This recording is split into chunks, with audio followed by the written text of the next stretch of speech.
Ciao a tutti, sono l'Astrosauro.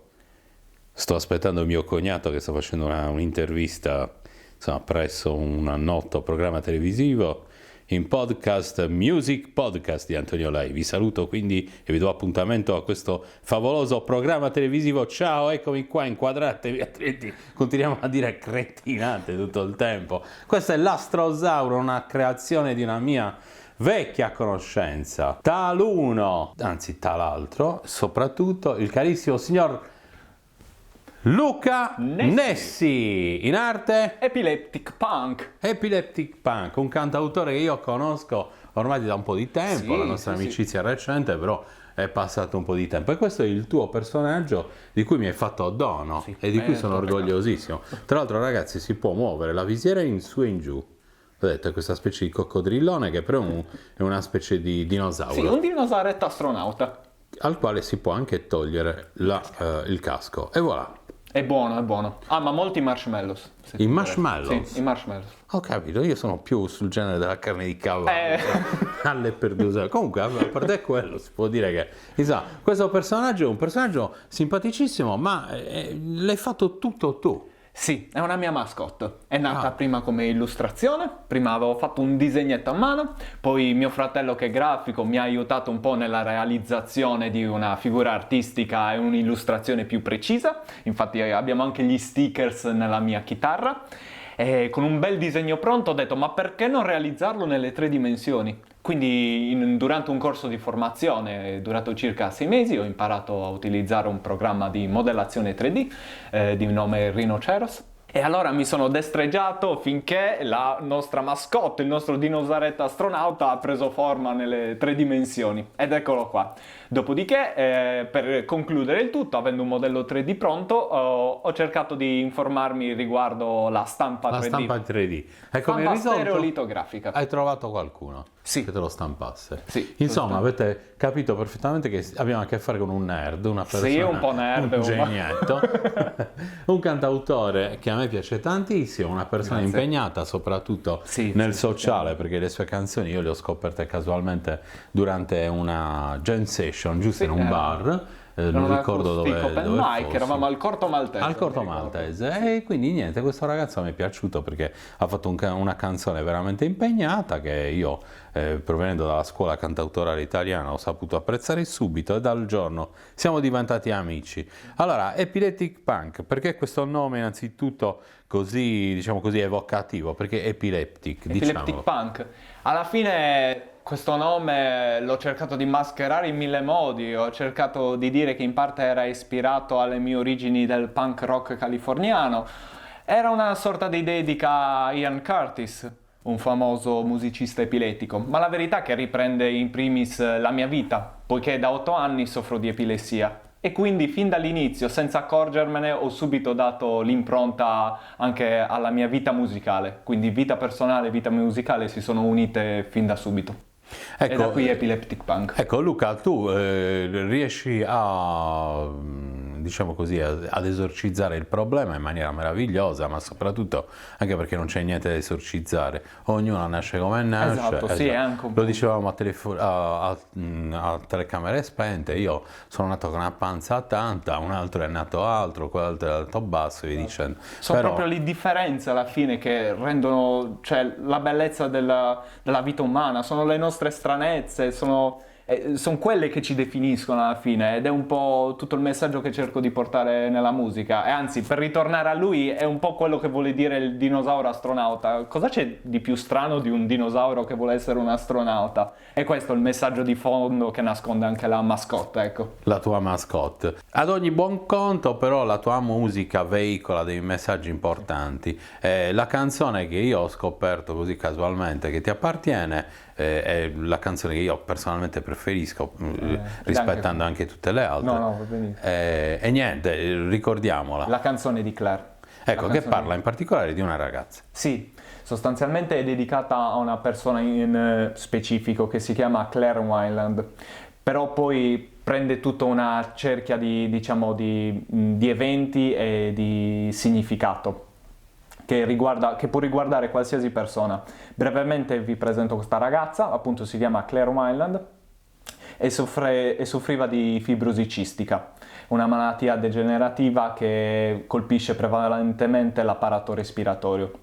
Come ho conosciuto questa ragazza? Attraverso i social, ed è una ragazza che l'ho scoperta attraverso questa frase. Diceva: mi chiamo Claire, ho 20 anni e sto per morire. E lo ha detto con un sorriso smagliante. Questa cosa mi è subito entrata nel cervello. Da qui ho voluto informarmi su questa ragazza e sulla malattia. Questo mi ha portato a conoscere appunto la fibrosi cistica e tra l'altro la sua organizzazione no profit che si chiama Claire Place Foundation, che si occupa di dare sostegno emotivo ed economico a tutti quei ragazzi e ragazze che soffrono di fibrosi cistica. Claire poi non è più qui tra noi, ci ha lasciato prematuramente, ma tutto ciò che ha fatto ha lasciato un segno indelebile. E questo mi ha colpito nel profondo. Io ho sentito di dover fare qualcosa per far conoscere la malattia e questa ragazza, e quindi ho detto: qual è il modo per farlo? La musica, perché era ciò che era con me da tanti anni. Ecco, Luca, per ovviamente farti tramite medium di un messaggio così importante devi avere anche un mestiere tra le mani. Cioè, i giovani generalmente trascurano il fatto che la musica alla fine è anche un mestiere, c'è anche un aspetto artigianale. E io vedo che tu suoni la chitarra con una certa capacità. Sono contento. Hai studiato, diciamolo. No, non ho studiato. Diciamo che la chitarra me la sono portata appresso in una maniera forse grezza, improvvisata, se vogliamo dire, però è arrivato così la passione un po' all'improvviso verso i 16 anni. Ecco, tu dai 16 anni ad oggi, 16, che hai... 15. Quanti anni hai? Adesso 27. 27 anni, insomma, Quasi 27, scusa. in questo ultra decennio, diciamo in questi 11 anni, hai imparato a suonare la chitarra nel livello in cui, con cui la suoni oggi, quindi è ammirevole. Grazie. Ma gli strumenti, siamo noi a sceglierli o sono loro a scegliere noi? Wow, è una domanda davvero profonda. Sai la vetrina piena di strumenti che stai lì per ore a guardare? Forse posso dare una risposta a questo collegandomi proprio alla mia storia, ecco. Che la chitarra, la verità è che la prima chitarra che ho avuto è stata a 8 anni, me l'avevano regalata, era una chitarra classica che tengo ancora con orgoglio e felicità. Me l'avevano regalata i miei genitori per un Natale.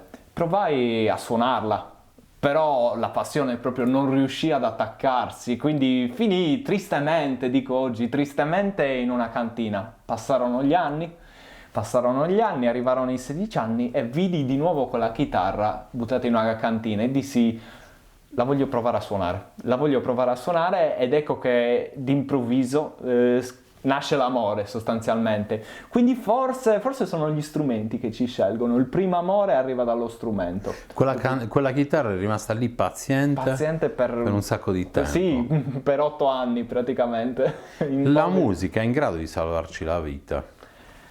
La musica è in grado di dare tanto, credo. Credo che l'arte sia più fondamentale nella vita di quanto si voglia credere o ci vogliano far credere. Credo che è proprio attraverso queste cose che consideriamo così secondarie quasi della sopravvivenza della nostra vita, che in verità ci possono dare la passione, ci possono dare lo stimolo per vivere. In tutti i momenti peggiori che ho passato ad oggi me li ricordo sempre a fianco a una chitarra, quindi sì, credo che la musica può salvare la vita. Luca Nessi, un ragazzo preparatissimo, è una sorta di, come si può definire, dai, anche per scherzare, un Leonardo da Vinci di quartiere, uno come te. Sì. Che grado di scolarizzazione ha? Io sono un perito elettronico da titolo. Dopo... Come andavi a scuola? Diciamo abbastanza bene. O ti facevi distrarre, insomma, dalle pivelle?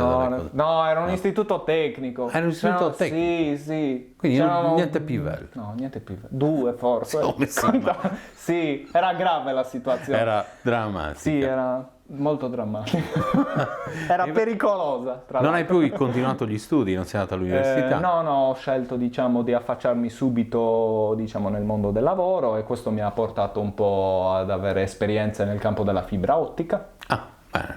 che però poi si sono interrotte, sia per crisi, sia per problemi di salute personale, perché comunque l'epilessia ha i suoi riscontri e quindi crea delle difficoltà in ambiente lavorativo in certi campi. Ecco, io ritengo che tu sia un validissimo esponente di una nouvelle vague cantautorale moderna. Tu ti ritieni tale? Ci hai mai pensato? Diciamo che io parto molto dal basso, parto da me stesso, però senza un motivo di vanto credo di voler parlare delle cose che sono necessarie in questo mondo. Se non lo pensassi non lo farei, ecco, questa è la verità. Odio la superficialità, credo che la vita deve essere vissuta carnalmente, nel profondo, devi sentire ogni cicatrice, devi metabolizzare tutto ciò, e l'unico modo per farlo e soprattutto se lo voglio fare attraverso la musica, è proprio prendere temi che secondo me hanno importanza di essere sentiti, anche se magari c'è poca gente che lo vuole sentire o anche se non si riesce a raggiungere molte persone subito. Ma io credo sempre che ogni battito di ali di farfalla in questo mondo ha il suo significato, quindi continuo. Luca Annessi, la cifra di questo podcast è quella di esprimersi in assoluto unplug, quindi ti chiediamo di farci la canzone di Claire. Sarà un piacere. In sintesi, se vuoi, una parte o tutta, se non supera i 3 minuti, altrimenti allora. ci boganta.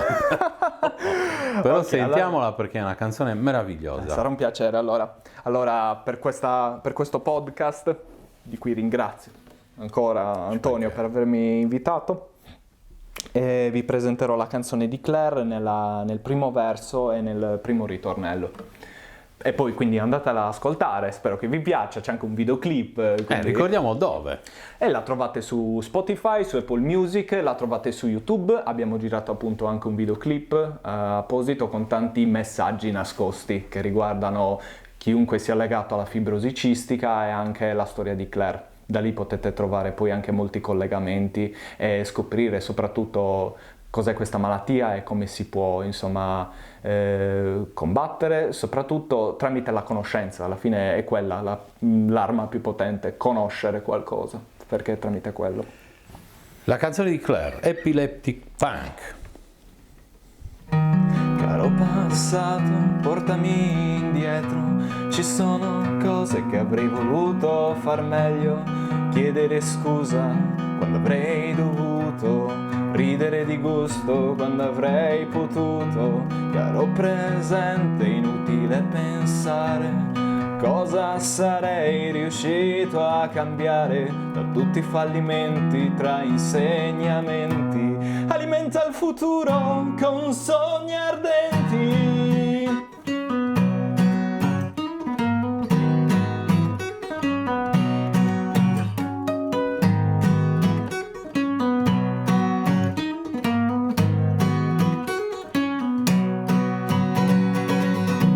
Mi manca ridere fino a non respirare, mi manca stare con te, mi aiuta a dimenticare dove stiamo andando, il baratro è a portata di mano, ma tu sei qui e sei il mio faro.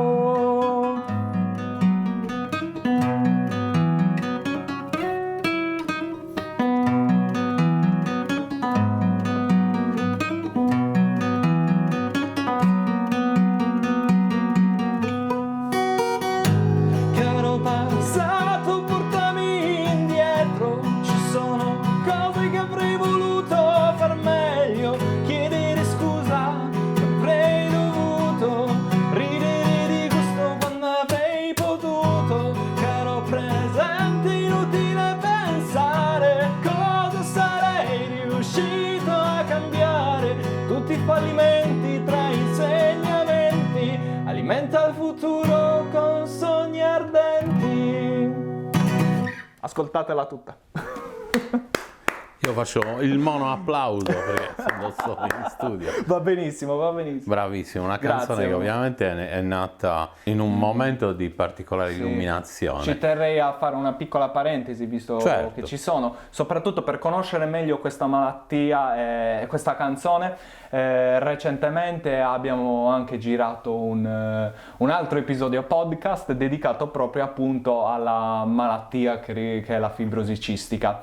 Come c'è la relazione della musica e delle parole. Infatti presso gli studi RCM di Maurizio Casu abbiamo girato un episodio dal titolo Note e parole tra epilessia e fibrosi cistica, insieme a una ragazza che appunto soffre di fibrosi cistica ed è una scrittrice, quindi abbiamo proprio unito musica, parole e scrittura. Ed è un episodio molto bello che quindi inviterei anche la gente ad andare a vedere. Ci tengo anche a dire che purtroppo Maurizio Caso è una persona fantastica che dona un sacco di passione, anche lui come fai tu, alla musica indipendente, alla scena sarda, ma recentemente ha avuto un incidente, ha perso tutta la strumentazione. Sì, infatti gli auguriamo, Gli auguriamo tutto di il bene di questo riprendersi, mondo. sì, soprattutto per la scena indipendente. A tutti i musicisti invito a scoprire cosa sta facendo Maurizio Causo e a supportarlo come potete. Tutto qua. Fantastico. Luca, nel tuo repertorio c'è tanto ovviamente, anche cose che ovviamente per ovvie ragioni non conosciamo. Sì, è normale, è normale. Prima o poi emergerai. Però ci per il sono più di momento- 30 canzoni. Più che di potete 30 ascoltare. canzoni. Ecco, c'è una canzone, diciamo così, da svago. Di svago, una semplice canzone ludica dove tu dici, che ne so, stai parlando, mi sono fatta una passeggiata, insomma, non me ne frega un cacchio di niente. Allora, c'è una canzone molto stupida. Vado a pescare, Che devo dirla, purtroppo, però la verità è la canzone più ascoltata mia che aveva su YouTube, che poi è stata cancellata per varie ragioni, aveva superato 10.000 ascolti. E come mai è stata cancellata? C'erano stati problemi riguardo a pubblicazioni, distributori di musica, però comunque si chiamava Sei un coglione. Sei un coglione. Semplicemente. Sentiamola così. volete- La dedichiamo ad alcune persone insomma, Vabbè, io la suono. che c'è dalla regia, che ci sono giusto gli amici Sì. che stanno dicendo i vuti dai galloni. A cui È proprio stupida. Ed è una canzone natalizia, tra l'altro. Sentiamo.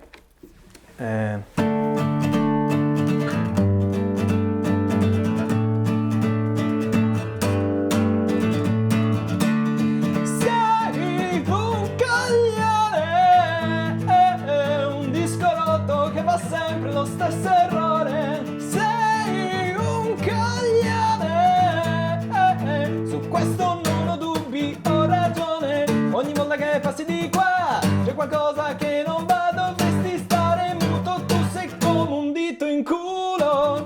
Hai rotto le palle, fanno male, ecco ti regalo di Natale, dal cuore va a cagare. Avrà capito insomma la dedicata, che sei proprio tu, ecco, tu che mi guardi. Ok, cioè è trash, è proprio trash, l'ho scritta tanti anni fa, mi vergogno un po', però quando vedo la gente che tipo non apprezza la musica, suono questa. Però voglio dire, adesso è una figata questa canzone, però non vorrei che magari per strada ti vedono, ti riconoscono, sei un coglione. Cioè, tu glielo dici, guarda che sai, sì. è la canzone. È la via. canzone, Vabbè, dai, meraviglioso. Quindi abbiamo svelato anche un aspetto di Luca Nessi che è quello. Purtroppo sì, il lato trash punk esiste, c'è un contrasto fortissimo perché io ho delle radici un po', diciamo, così, che si vanno a mischiare poi con un animo particolarmente sensibile, diciamo. Fantastico. Facciamoci un po' di promozione, ripetiamo un pochino i siti, abbiamo detto Spotify, Sì, abbiamo YouTube. Spotify, Apple Music, Amazon Music, chi più ne ha più ne metta, soprattutto su YouTube trovate sia il cosiddetto topic dove vengono caricate dai miei distributori tutte le canzoni, e anche il mio canale personale dove vengono caricati i videoclip. Ad oggi abbiamo girato 2 videoclip, uno per la canzone di Claire e uno per Win Party, e anche 2 cosiddetti lyric video. Uno per la canzone che si intitola All in One, che si ispira un po' al retro gaming degli anni 80, e uno per la canzone Whisky e Melanconia, con un aspetto appunto malinconico. Fantastico. Chi ti ha condizionato in passato per quanto riguarda la tua impronta? Sì, la tua impronta, e se c'è qualcuno che nell'arcaico passato vorresti interpretare al di fuori del tuo genere. Ok, allora, chi mi ha influenzato nella musica? Ho qui una collezione di dischi. Sono i Blink-182. Sono le mie radici sostanzialmente, mi hanno influenzato tantissimo. Qui c'è una raccolta di alcuni delle loro vecchie uscite. Se ne dovessi prendere proprio una, direi questa, che è Enema of the State, soprattutto perché c'è un aneddoto molto, diciamo, carino, che mi ricordo quando ero solo un bambino, ma appena capivo l'italiano, figurati l'inglese, come si suol dire, però mio fratello aveva con sé un lettore dischi portatile.